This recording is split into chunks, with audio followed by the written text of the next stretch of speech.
Bonjour à tous, j'espère que vous allez bien. J'ai le plaisir de vous retrouver aujourd'hui pour une nouvelle présentation. Donc il s'agit d'un livre qui comporte également un petit jeu de cartes. Donc c'est un livre qui va vous permettre de découvrir l'univers des runes ainsi que leur utilisation. Donc il s'agit de mes premiers tirages de runes, pardon, qui est sorti donc aux éditions Hachette de la collection Le Lotus et l'éléphant. Voilà. Donc, on a un joli livre comme ceci, avec une jolie couverture dure. Alors moi, je l'avais eu d'occasion, donc ma couverture avait juste un petit défaut ici, ce qui n'est pas bien grave. Et on va voir déjà ce que ça nous dit donc au dos. Vous vous apprêtez à utiliser une méthode ancestrale de divination, les runes. Gravées à l'origine dans le bois ou la pierre, les symboles servaient à interroger les dieux. Synthèse de la connaissance spirituelle des peuples du Grand Nord européen, le tirage des runes existe depuis le IIe siècle de notre ère. Vous trouverez dans ce livre un oracle de 25 lettres tiré de l'ancien futarque, alphabet germanique, et des explications claires et détaillées qui vous permettront d'établir et de construire progressivement un chemin de vie enrichissant et évolutif à partir du savoir runique. Grâce à ce livre, véritable introduction à la mythologie nordique et à ses sagesses, vous pourrez tout savoir sur ce sujet fascinant. Donc ce qu'on trouvera dans ce livre, les 25 cartes runiques qui sont donc à la fin dans une petite enveloppe, 9 méthodes de tirage, 24 postures de yoga et des ateliers pratiques de fabrication. Voilà. Donc c'est un livre qui est sorti en 2021, donc il n'est pas tout récent non plus. Donc le sommaire, voilà, qui va regrouper ce qu'on a vu au dos, l'apprentissage, le monde des runes, et puis le détail de chaque rune, évidemment. On a un petit avant-propos. Comment l'auteur en est venu à s'intéresser aux runes.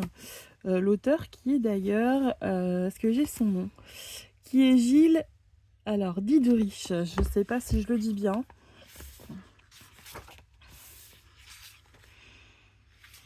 Le monde des runes, donc on va avoir les runes dans l'histoire, la sagesse de la pleine conscience, l'influence de la mythologie nordique,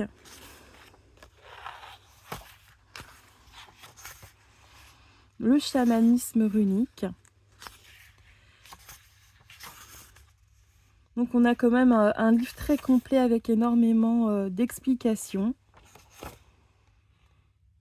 Oh, ça vous parle de Kabbale aussi. Voilà, on a quelques explications.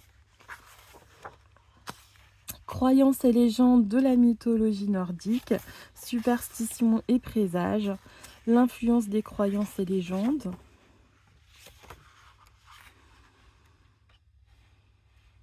Voilà. Ensuite, on va avoir l'interprétation des runes.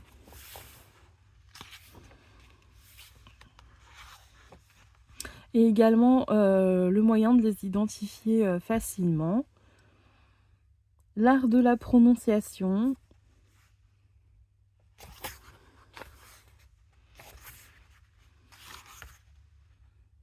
Donc là, vous allez avoir les méthodes de tirage.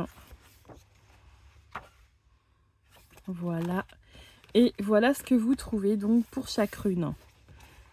Donc à gauche, on va vous dire les divinités qui sont associées, l'élément, le minéral, l'arbre, le végétal, le règne animal, le dessin, le symbole, la prononciation. Donc là par exemple, celle-ci qui s'écrit Féu et qu'on pourrait vouloir prononcer comme ça, se prononce en réalité Féu. Le son, la signification, la couleur qui est associée, donc ici c'est le rouge orangé, la direction. Et les actions également sur la santé. Donc elle peut être utilisée celle-ci pour les maux de tête, les troubles du système nerveux, l'inflammation, la fièvre et la toux. Voilà, donc vous avez une double page à chaque fois pour chaque rune. Vous avez l'interprétation traditionnelle, l'interprétation au quotidien selon si elle est à l'endroit ou à l'envers. Ensuite, on va passer au yoga runique. Donc on va vous expliquer un petit peu les postures et les pratiques. Les sons que vous pouvez associer donc pendant que vous faites votre yoga.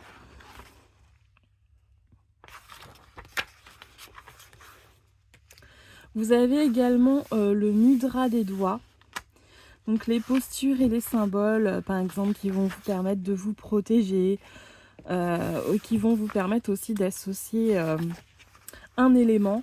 Là, par exemple, l'annulaire, la terre, voilà, pour pendant que vous faites votre méditation, par exemple. Donc là, vous avez l'explication de toutes les postures avec le mudra qui va être associé. Donc vous voyez qu'on a vraiment une utilisation quand même très complète.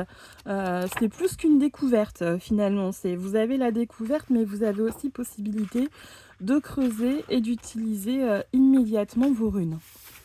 Ensuite, on va passer aux ateliers pratiques. Donc la fabrication des runes, les avantages du bois ou de la pierre. Parce qu'évidemment, un matériau naturel, c'est quand même mieux que des runes en plastique qu'on va trouver dans certains coffrets. Les runes en plastique pourront éventuellement servir pour la divination, pour avoir sa petite introduction aux runes. Mais c'est vrai que dans l'utilisation au quotidien, c'est quand même mieux d'avoir un matériel naturel qui va être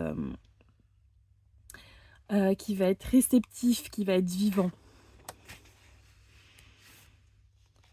Donc, on a encore la fabrication. Créer son talisman runique en posant son attention et en utilisation traditionnelle. Donc là, c'est bien, vous avez un résumé de tous les domaines d'action et des combinaisons que vous pouvez aussi réaliser. Je sais que des fois, ça m'arrive d'en créer comme ça pour ma journée. Il y en a une qui revient régulièrement, que j'ai personnalisée en rajoutant un autre symbole qui m'est personnel. Et que je me dessine souvent comme ça pour la journée quand j'en ressens le besoin.